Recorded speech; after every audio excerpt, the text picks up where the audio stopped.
The beauty of social media right now, especially from business to consumer, which is B2C, is that you have your Twitter, your YouTube, your Flickr.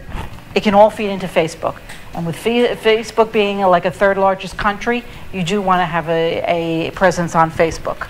You also want to, which you could use all those and link it to your LinkedIn. The good thing about LinkedIn is you can check on who your customers are.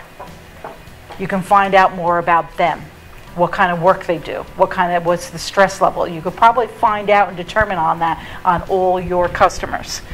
Even though LinkedIn is more business to business, you can use it as a information gathering. Of course, all this stuff can be fed into your blog. And it's your choice whether you want to have conversations there or if you want to be just an information provider. Either way works. There's a new game in town, Google+. And since search is owned by Google, I suggest you become a member on Google+. It's only for people now, it's not for businesses. But Google+ has also started something very valuable with YouTube.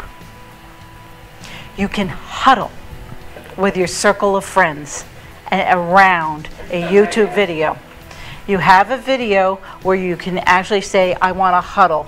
Set it with the people, set it with the time, and then you can have, just imagine a classroom of kids.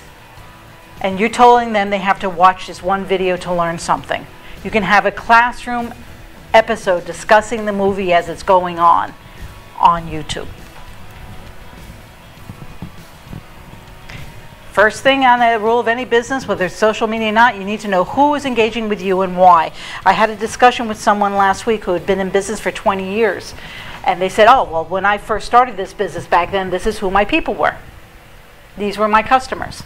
And I said, does that apply still today?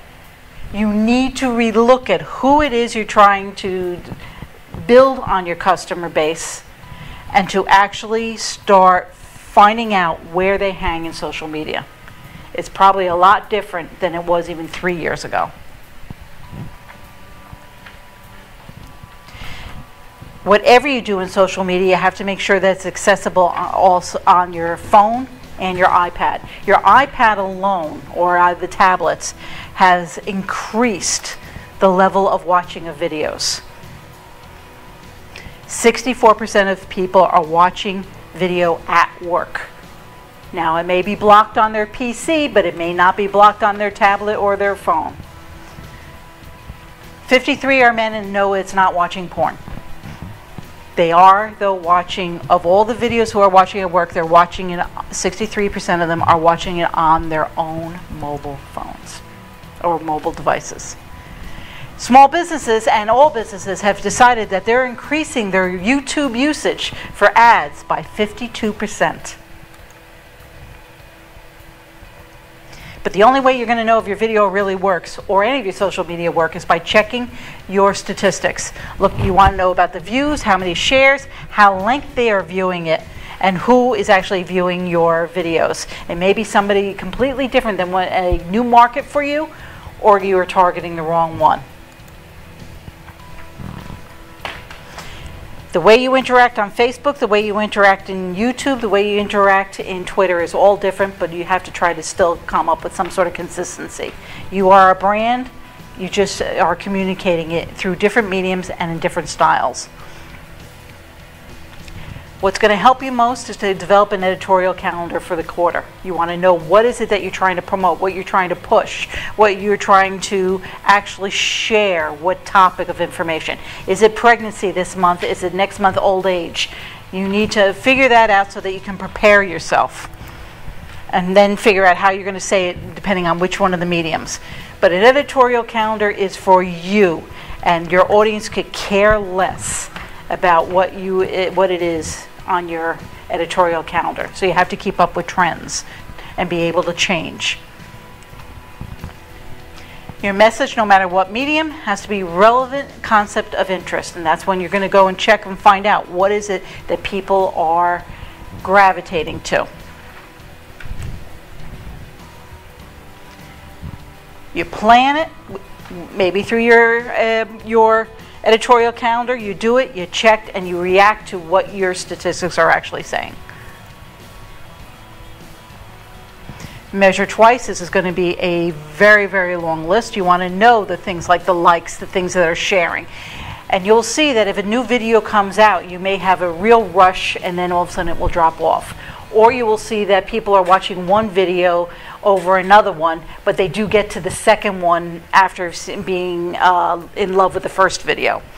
These are the kinds of things you have to analyze and look at, or hire someone to do that for you. Your goal is to find out those that get up at 2 o'clock in the morning to stay in line at the Apple store when the new Apple comes out. Those are the influencers. Those are the ones that have to be first, and they share and brag about what they were able to do. Those are your influencers. Those are your loyal customers. I stole this from a very presentation guy. You either decide to do social media or not. And how come it didn't come out? What'd you do? Right. Click again. Nope. Okay. Well, that was my favorite slide. Want to go back? Yeah. My favorite slide. Which way? Go this way.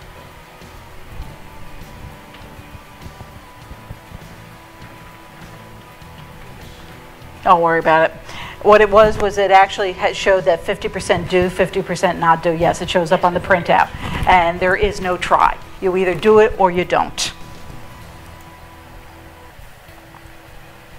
Figure out who are you and what makes you different from your competitors, and stress that as you roll out your social media. You want to understand what the power of Twitter, Facebook, LinkedIn, and YouTube can do for you, and Google Plus now, and define a strategy and a tactical plan for each one of those. Set monthly goals every quarter, saying I want this many new subscribers, I want this many more views. Figure out what you're targeting and try to work towards that. See if you're trying to grow your demographics. Basic business development. You want to pre-schedule just what we talked about before, or your tweets, your status updates, your posts. Update your free resources on a regular basis. If you're going to provide things to download, but make sure they have to get it through by supplying their email address. Provide things for free. I should say provide things for no fee. For free means you're just giving it away. No fee means they have to pay something as a barter, which is your email. Your email list is going to be your most powerful currency. Pose a question, pose a contest. One of my favorite people that does this constantly is Jeffrey Gitomer, a #1 salesperson. And he has constants and questions constantly. And that's a way that you can encourage people to be part of it. Do a video on a contest. Tell them to submit a reply in a video, in a response, a video response. Encourage them to be part of your community. Cut your email time down. You're probably just constantly checking email and there's nothing there of importance that you could wait to the end of the day. Cut your email down by 20% and you'll have opportunities to work on your social media. That was done quickly to fit within the time. Any questions? I know that was a lot of information, overwhelming. I do have copies of my book that's for $12.95 on Amazon. Otherwise, I have it here, $10, and I'll let you walk away with it. And you'll see me with my wonderful sidekick, Scarlett, over there, who is my parrot. And this is how I usually am introduced as a formal presenter, is that I'm not quite what you would call refined. I'm not what you would quite call unrefined. I'm just the kind of person that keeps a parrot. And I squawk about it constantly. How come you didn't bring Scarlett? I didn't think she'd be allowed in here. Like you, I have 2 YouTube channels. I have 2 Twitter accounts, 2 Facebook pages. The rest I have just 1. And the one important thing is that I have worked on my Google Juice. I have a lot of it. If you just Google my name, you will find quite a bit of information about me. So if you don't remember any of these things, just Google it.